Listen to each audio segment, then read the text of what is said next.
So here it is, guys, the moment you've been waiting for, week 3 of Recession Proof Your Life. Take Mark Pomeroy. If you missed the first 2 weeks, head over to any podcast app that you choose and check it out on Elevate Church AU, or check it out on this channel. Well, hey there, Elevate friends and family. Great to have you with us today for the third and final week of our series, Recession Proof Your Life. We actually teach a series on financial management every single year, and that's the name of this year's series, Recession Proof Your Life. And we typically teach our financial management series around April, May each year. However, this year we decided to bring it forward primarily because here in Australia and in many other countries around the world, we're very much riding a turbulent financial roller coaster.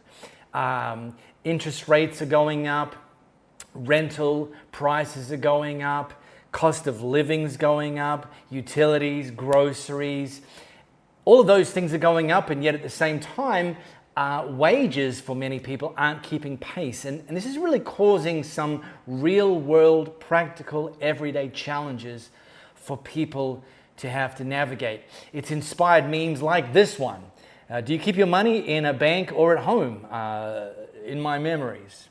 And that's, what it kind of could feel like as you're having to outlay more for things that essentially you've been buying or spending on just as a regular part of your everyday life. The good news is that we don't have to be passive. This idea that we're riding a roller coaster that for some people we had no choice in, and even people that have been managing their finances well may be impacted, it doesn't mean there's nothing we can do. And see, whilst we may have been caught a little bit off guard or by surprise by the financial roller coaster, guess what? God hasn't been caught by surprise. And over thousands of years, God has had a lot to say about how to manage our finances in the good times and the bad times, in the drought and in the abundant. One of the clues is something that we've been double clicking on every week. It's something that God spoke through a spokesperson named Jeremiah, and this is what God said: stop at the crossroads and look around. And that's very much what we're doing in this series. Ask for the old godly way and walk in it.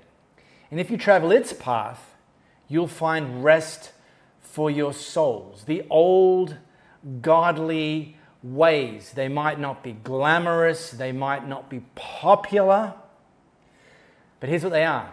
They're proven. And so week 1, we highlighted the very beginning. The first old godly way of managing finances is to put God first. This idea that if we honor God first with everything, including our finances, God actually promises that He will in return honor us. And then last week, we taught on the importance of paying off debt. That despite the fact that we live in a culture where debt is common, we need to understand that debt is not God's best, and debt will not allow us to experience financial freedom. So if you missed either of those 2 weeks, you can go back on this channel and watch them, or you can jump on your favorite podcast app, search Elevate Church Perth, and you'll find it there. Today I want to talk about building up savings. Now, let me step back. Each of these weeks, we've underscored the reality that different people are in different stages of their financial journey. Some people are in what we're calling the behind category. Things that are typified by stress and debt and inability to make payments. And that's not great, regardless of how you got there. The good news is you don't have to stay there. There are some practical things you can learn and choose to do that will see you move forward from behind to caught up. And then there's some of you that you're actually in that caught up stage right now, and you're not feeling the stress of the people in the behind category, but guess what?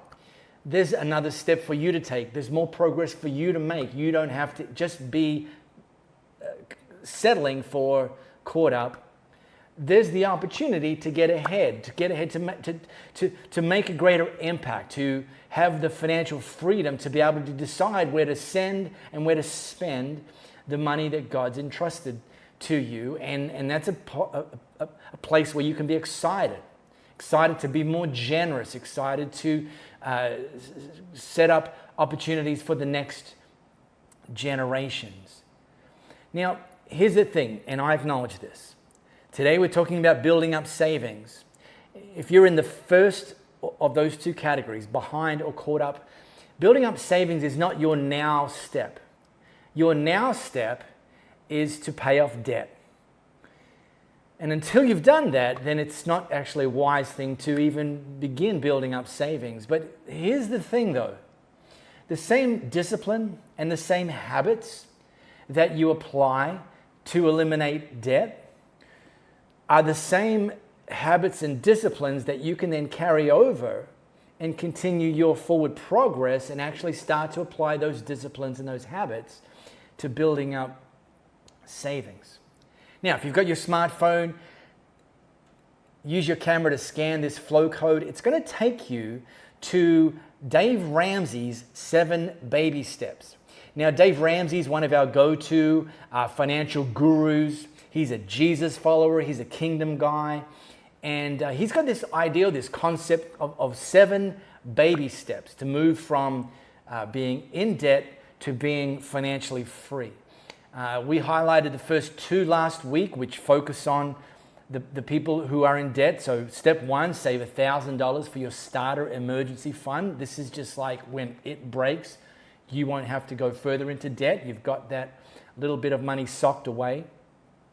Step 2, pay off all debt except the house using the debt snowball, which on this very same website, ramseysolutions.com, you'll be able to learn more about the debt snowball, although I did talk briefly about that last week. And then save 3 to 6 months of expenses, step 3, in a fully funded emergency fund. And then there's 4 more steps. These first 3 steps, it's important to understand every single one of these first 3 baby steps require margin. Margin created by spending less than you earn. And that's not happening for a lot of people. A lot of people are living with no financial margin. There's a lot of reasons for that. One of the reasons is we live in a prevailing culture that tries to send us the message that happiness is just one purchase away. And so we get sucked in and we make the purchase, and guess what? You didn't get the happiness that you thought you were going to get. But that's okay, because happiness is just one purchase away. And people just live on the limit or even over the limit, and therefore have no financial margin. Now, these first 2 weeks of the series, I quoted some shocking debt statistics from here in Australia, but many of the same trends apply to various countries around the world. Let me show a couple of shocking savings statistics, which again, these are Australian-based, though can be applicable, I'm sure, to other countries in the world. Here's a couple. 44% of Australians have less than 1 month of expenses saved. Meaning, if you suddenly lost your income source, lost your job, it was a health issue, whatever it was, these people, nearly half of Australia, couldn't last 1 month. And then, slightly lower category, 23%, less than 6 months of expenses. Same thing. If something was to happen where they weren't able to work or earn, or the business went bust, they could only last for 6 months.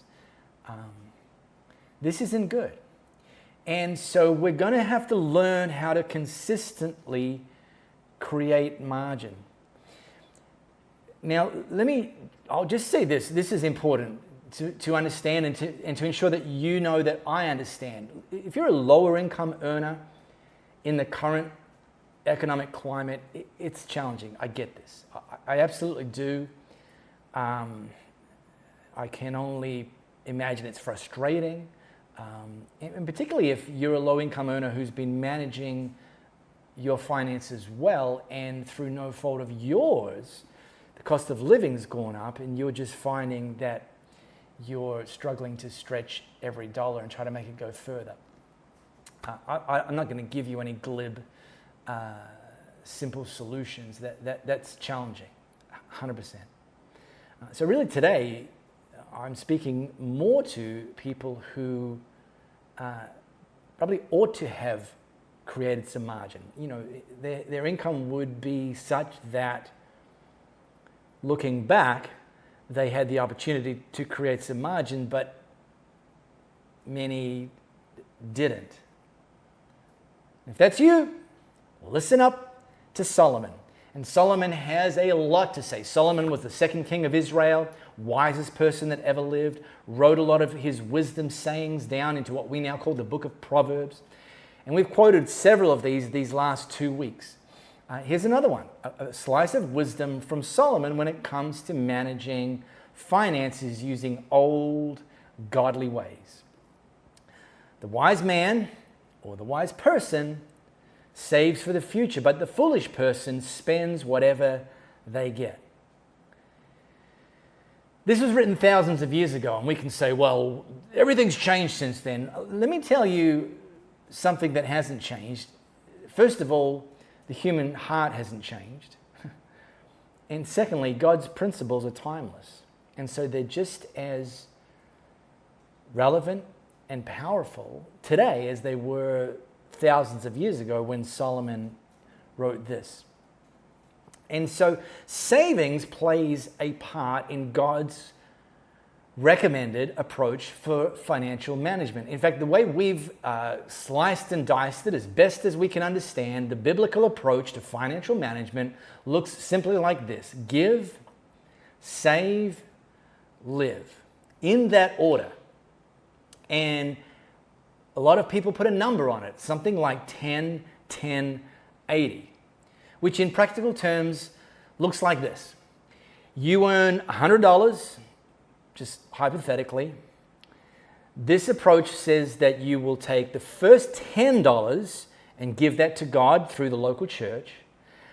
You will then save the second $10 or pay yourself second, and then learn to live on the $80. Everything that you have to live on comes from that $80. And when I say pay yourself in that second category, pay yourself, give to God first, pay yourself second, $10 out of the $100. Some people are like, what do you mean pay yourself second? I got paid, that was the $100. Well, not necessarily. $100 came into your bank account, but doesn't mean that you got paid. In fact, what typically happens in many people's cases is $100 comes in to your bank account called your pay, your wage, your salary, and you'll hand over $40 for the mortgage, $20 for groceries, $15 for utilities, $10 for petrol, $5 for streaming subscriptions, and then you've got $10 left and you'll spend that on once. Or some people have $10 left, but they spend $20 on once, aka credit.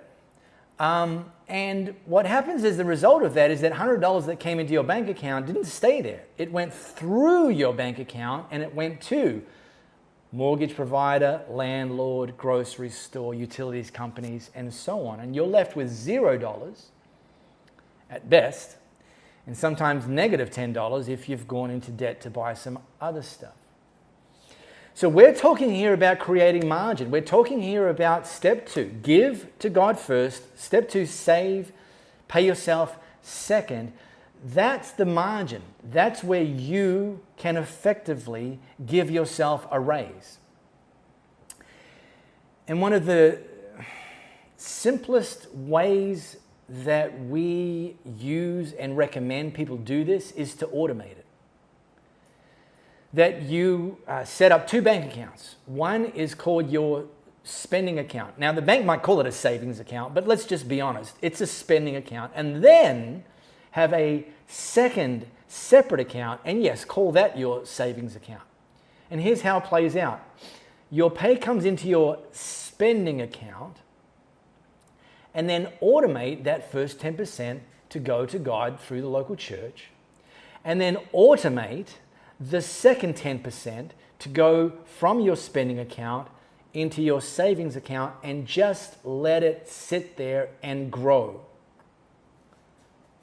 And then what's left in your spending account, it's your spending account. So use that for mortgage, rent, groceries, utilities, petrol, subscriptions, etc. The 80%. Learn to live off the 80%, having first given to God, having second paid yourself, and then live off the rest. Now, look, I'm just going to get super practical right now as we finish this message, finish this series.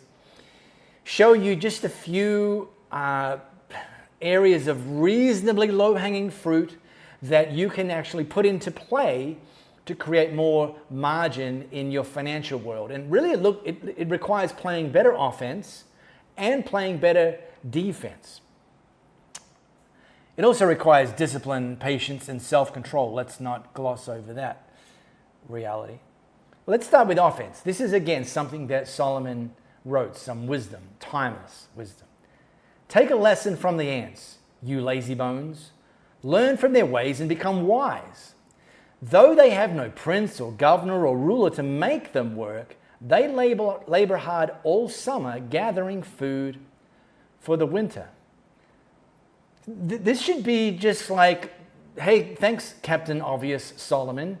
Because have you ever seen an ant stand still? No. They're always working. When there's food available, they are on the move, gathering it up. Because they don't know how long it's going to last. We don't know. Where's the next lot going to come from? We don't know, but while it's there, we are working.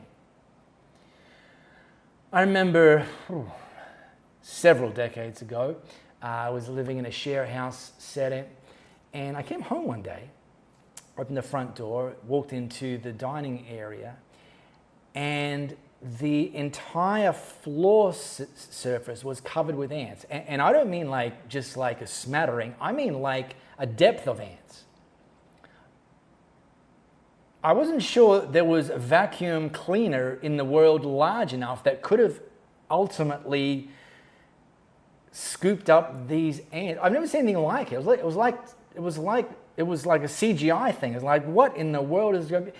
And I looked across the dining room, and one of my share house mates was trying to clean up these ants. And I'm like, what is going on here? And they said kind of sheepishly, well, I dropped a few raw eggs on the floor, and then I went out, and then I came home, and there was ants getting into the eggs. And yeah, I did exactly what you expect I would do in that situation. First of all, I said, well, why didn't you clean up the eggs in the first place when you dropped them before you went out? And secondly, I think this share house agreement is over. I mean, I'm calling 000. This is... Whew. But see, the ants knew there's eggs there. We're going all in on this thing. Now's the time. Now's the opportunity. Let's get into it. Play good offense. So if you need to create some margin, you might need to start playing better offense. Here's a very easy, probably the lowest hanging fruit starting point. Sell some stuff. Go into your closet, go into your kitchen, go into your shed, go into your basement, go into your attic, go into wherever you've got stuff stored that you don't use. You haven't used it for maybe 6, 12, or let's even be kind of fair, 24 months.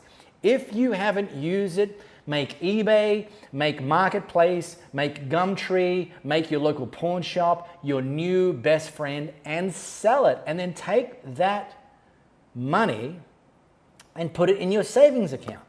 Now, that's not an ongoing long-term solution, but what that will do is it'll jumpstart the process for you. Okay. Maybe you need to take a second job. Maybe you need to start a side hustle. There's plenty of ways to do that, more than ever before, as a matter of fact.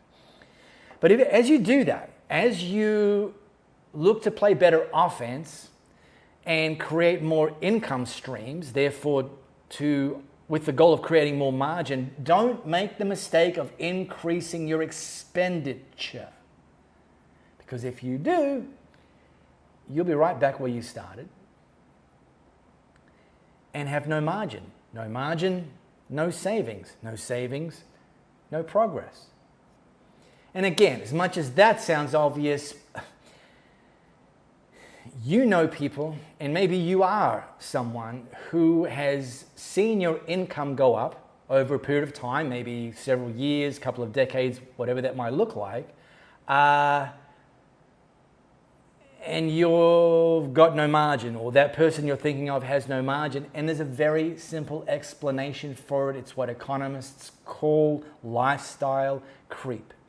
Earn a little more, spend a little more. Earn a little more, spend a little more. Earn a little more, spend a little more. And kid ourselves that the solution is to just earn a little more. But we earn a little more, then we spend a little more. Whereas the solution is earn a little more, spend the same, save a little more. Okay, final thoughts. This is defense, how you can play better defense. And these are just simple, everyday things you can put into play. These are in no particular order. Some of you might already be doing this. I'm sure many of you can add to this list. If you can, drop some suggestions in the comments, by all means. So it's not an exhaustive list. And it might even spark some more thinking, more ideas of how you can play better defense. But look, here we go, real quickly. Number one, defer buying once. If you're seeing your cost of living go up, but your wage not matching pace with that, then the wise place to say, look, if you've got some wants, it's not that they're a never item, but it could be like, can I hold off another 3 months, 6 months, 12 months until hopefully the economic climate has stabilized a little bit. Unsubscribe from email lists. Chances are you've signed up, you've bought something in the past from an online seller and they've asked you the question, do you want to be added to the mailing list? And you click yes. Or the problem with that arrangement is they're sending you messages that fuel the temptation for impulse buying. And you're sitting there on your computer and something comes in and it looks too good to be true. And you say, shut up and take my money. But by unsubscribing from those mailing lists, you're saying, shut up because I want to keep my money. And instead of being told what you need, when it comes to you needing it or wanting it, you can then go hunting for the best deal. Don't pay retail. Maybe for a time, take the nuclear option on your lifestyle. I recommend this for people who are declaring war on their debt, but I also recommend this for people that really want to get a good, solid, healthy jump start on building up savings. Take a pause on dining out. Learn to picnic. Learn to grill in your backyard. Do you need that TV just now? Do you need those new shoes just now? Do you need that new car just now? Do you need that new phone just now? If the answer is no, I don't really need it.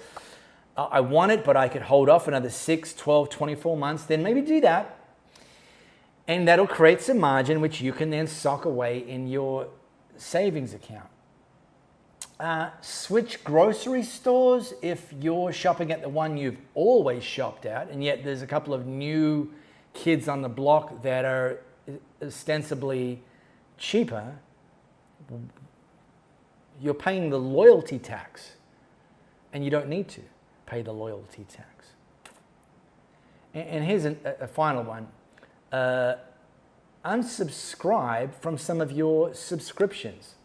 Just like I talked about lifestyle creep, there's also a thing called subscription creep, where you've added Netflix, and then you've added this TV service, and then this music service, and then this paid service, and then this app that you pay for and every month or every year. And one of our team did this 2 weeks ago when as a result of us teaching this series, and they were able to slice out $50 a month of subscriptions to apps and services that they weren't using. That's $600 a year, people, into savings. So look, there you go, not an exhaustive list. A very short series. We hope it's been helpful, punchy, practical. And by all means, share this with your friends. These principles aren't just Jesus follower principles. These are God's principles. And they can work for everyone, work for people. So share them with the people in your sphere who can benefit from this. And next week, Tom's probably going to give you this tip, but in case he doesn't, we're launching a brand new series called Love Like Jesus. We'd love to have you here for that. Bring someone along, maybe have a watch party in your home, and that's really for the build up towards Easter, preparing our hearts, our minds, our focus, what it really means to love like Jesus. So